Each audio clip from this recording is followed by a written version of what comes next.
আজকে আমি রান্নাঘরে ঢুকেছি একদম সিনেমার হিরোর মতো, কারণ আজকে আমি বানাবো এমন এক রোস্ট যেটা খেলে মানুষ আঙ্গুল চাটতে চাটতে আঙ্গুলি হারিয়ে ফেলবে। প্রথমে মুরগিগুলোকে ভালো করে পানি দিয়ে গোসল করিয়ে নিতে হবে। গোসল শেষে গায়ে হলুদ দিয়ে ভেজে নিতে হবে। ঠিক এইভাবে আমাদেরকেও বিয়ের সময় গায়ে হলুদ দেওয়া হয়েছিল। এখন বুঝতে পারছি বিয়ের সময় কেন গায়ে হলুদ দেওয়া হয়। আপনিও যদি বুঝে থাকেন তাহলে অবশ্যই কমেন্ট করে জানাতে ভুলবেন না। কোনো কিছু ভালো রান্না করতে না পারলেও এই রোস্টটা কিন্তু আমি খুব ভালোই রান্না করতে পারি। আজকের রোস্টটা কিন্তু আমি আমার মতো করে রান্না করব। তবে আপনি যদি আমার রেসিপিটা সেম টু সেম ট্রাই করেন তাহলে আমি না খেয়ে বলতে পারি আপনার রোস্টটা খেতে দুর্দান্ত হবে।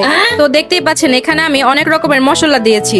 এখানে আছে কাজু বাদাম, কাঠবাদাম, চীনা বাদাম, টমেটো, পেঁয়াজ সব একসাথে ব্লেন্ডার করে নিয়েছি এবং আরো স্পেশাল করার জন্য দিয়েছি রাঁধুনি রোস্টের মশলা। মশলাটাকে ভালো করে কষাতে হবে। কষানো হয়ে গেলে আমাদের ভেজে রাখা মুরগিগুলো ঢেলে দিব। এখন শরীরের সব জোর দিয়ে আচ্ছা মতো নাড়াচাড়া করে নিতে হবে যাতে মুরগিটা ভালো করে মশলার সাথে সেট হয়ে যায়। রোস্ট তুই মজা হবি না, তোকে এমন ভাবে রান্না করব যাতে একবার খেয়ে তোকে আর জীবনে ভুলতে না পারে। এখন যেটা মোস্ট ইম্পর্টেন্ট, গরম পানি। গরম পানিটা অবশ্যই তোমাদের দিতেই হবে, কারণ গরম পানি দিলে রান্নাটা আরো বেশি টেস্টি হয়।